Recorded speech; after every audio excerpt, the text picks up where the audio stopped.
Magandang umaga sa inyong lahat. Kami ay papunta ngayon ng Taiwan at kami ay naimbitahan na mamasyal ng ilang araw ng aking kaibigan. Siya ay isang Pilipino na doon nakabase dahil birthday niya noong isang araw ay nagkataon na ngayon yung schedule na nakita natin na maluwag tayo at makakaalis. Kaya kami ay ngayon pupunta. Medyo matagal na din ang karaan nang ako ay umalis. The last time na umalis ako ay noong August 31 nang pumunta ako ng Singapore. At ngayon ay Taipei at tayo ay mamamasya lamang. Although medyo busy, I find time na makaalis dahil nga nag-imbita yung aking kaibigan. Makita natin ang weather ngayon doon na medyo parang Baguio. Kasi pagka mainit ang weather, hindi ako pupunta eh. Kaya lang maganda ang weather ngayon doon. Although may konting ulan, ang weather ay ngayon yata 19 to 20, kumisa hanggang 22, medyo malamig yan, na katamtaman lang, na parang lang tayong nasa Baguio. Dinaos na namin ang pamamasyal ngayon pag-alis sapagkat nalalapit na ang maraming okasyon at busy na tayo. Malapit na ang piyesta dito sa amin, malapit na ang Pasko, Bagong Taon, ay marami na tayong activities na gagawin at marami na tayong aasikasuhin by year end. Kaya samahan nyo kami sa aming mga kaprasong o konting pasyal dito sa Taiwan. Magkita-kita tayo pagdating namin sa airport. See you! Mga ka-seniors, nandito na tayo sa airport at hindi nga kami nakapasok sa lounge kasi napakaraming tao. Ang flight namin 7 o'clock. 7:30 para kami ma-accommodate ng lounge. So, we decided na hindi na dito lang kami kumain sa labas. Napili ko dito kami kumain sa Boss Coffee. Hindi lang pala coffee ang kanilang offer, but marami silang pagkain. Meron pa silang bibingka. Kaya ako nagulat, umorder din ako ng bibingka. At itong kakainin naming almusal dahil tender rin po, sir. Then may kasama po ba siyang bibingka? Tama po. Thank you po. Sinerve na yung pagkain, binawi pa. At meron daw nagkapalit na pangalan ay tama pero yung order ay mali. So, maghihintay pa tayo ng panibago. Manahan niyo po mga ka-seniors na yung aking ang aking caretaker ay nainiwanan ko din sa bahay. Pinunit sa medyo inaantok-antok pa ako. Hindi na pwede sa bahay sa tulong lang. Kaya naiwanan ko yung caretaker ko. Sa akin na hindi daw ako na nakasabi sa akin. Naiwan. Tapos ay yung pedos. Kaya para tumitin ang nanginan ko lang makita. Naiwanan ko. Kaya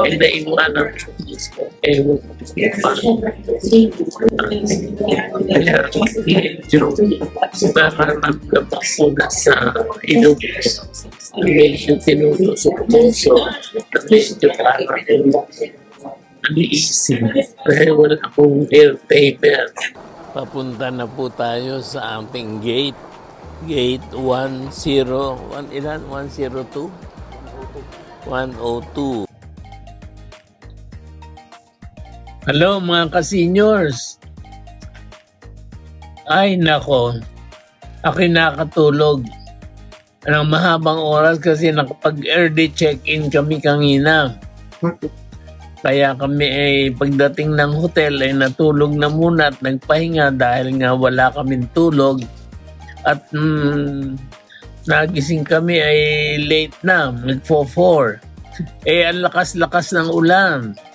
Mahirap ang maglakad. Kaya yung dalawang kasama ko ang lumabas upang bumili na lang at mag-take out ng mga pagkain. Pagdating naman nila, ang dami-daming dalang pagkain. At enjoy na enjoy sila sa pamimili doon sa mga stall sa night market sa Ximending. At ako naman ay hindi na lumabas dahil mahihirapan nga ako. Ay bukas na lamang ako lalabas. At nakapagpahinga naman ako pero mabitin pa. Ay kakain muna kami. Bumili sila ng chicken, bumili ng mga prutas, bumili ng salad, vegetables, noodles, iba-ibang pagkain, ang dami. Ito, makikita ninyo, ang daming tinake out. May soup, may salad, may prutas, may saging. Ay sobra-sobra. Kaya lang nakalimutan kong magpabili ng kape. Bukas na lang dahil meron naman kami breakfast dito sa hotel. Samahan nyo kami mag-dinner, early dinner. Wala pang aagaw dilim pa lamang.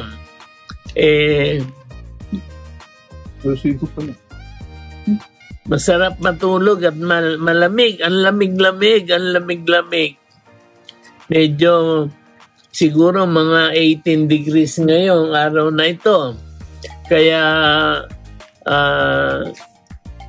hindi ko na kayo na hotel tour dito sa aming room tour. Pero nakakatuwa sapagkat malinis, maayos ang bathroom, ang toilet, ang mga amenities.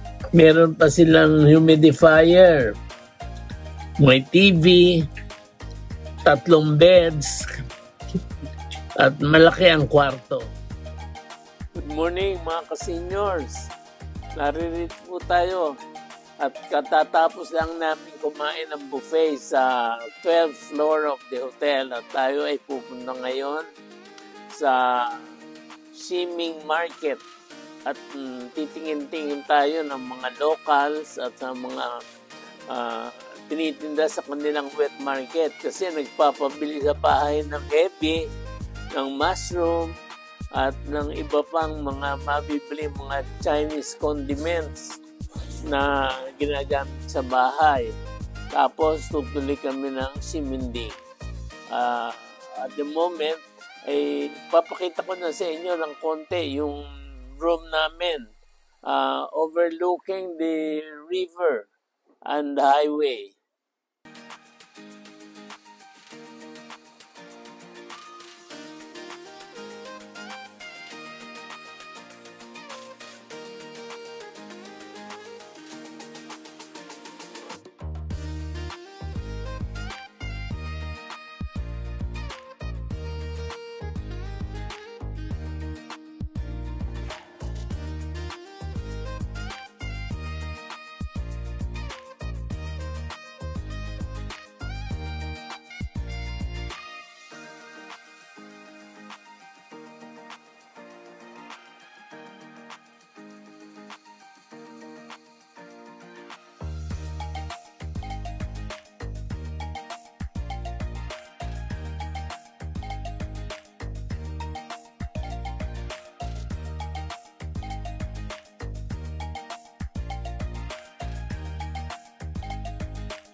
Morning mga ka-seniors.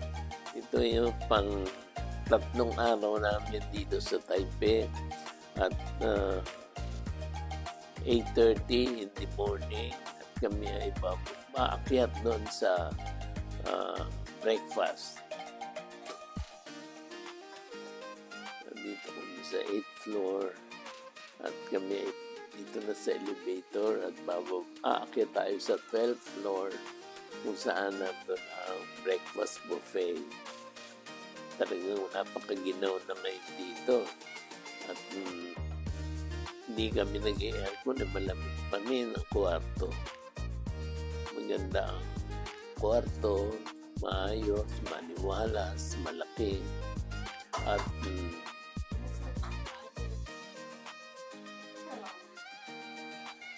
maayos ang service.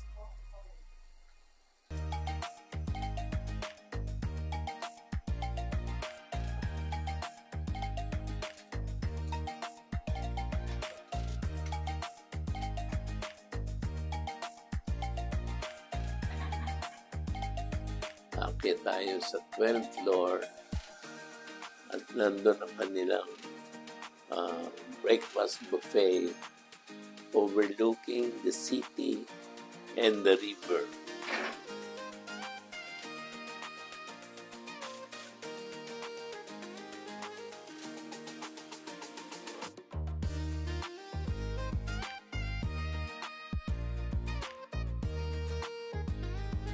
Mga ka-seniors, tayo nang kumain. First of all, iinom tayo ng first 1, 2, 3, 4 tablets.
Seniors today Taipei 101. Kami nakasakay sa taxi ngayon papuntang Taipei 101. Doon kami maglalans at titignan natin kung anong aming mabibili mga pasalubong. Medyo maulan pa rin, malamig at masarap ang weather.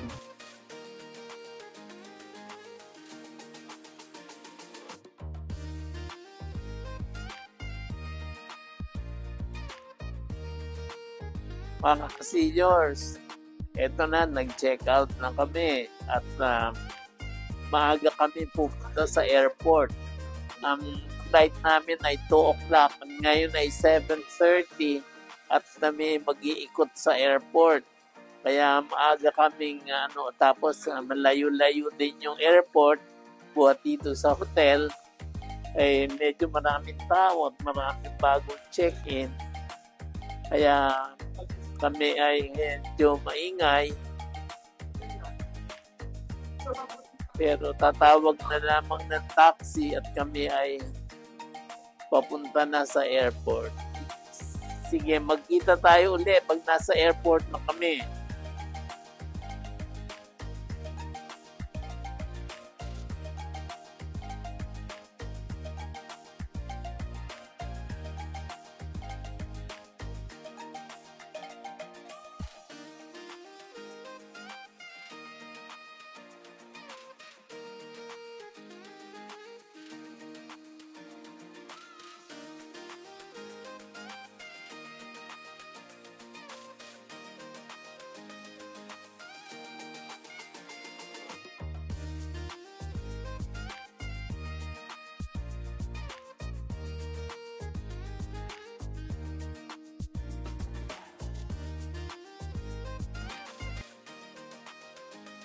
mga ka-seniors, naka-check-in na kami, nakadaan na sa immigration at kami ay magdi-dinner.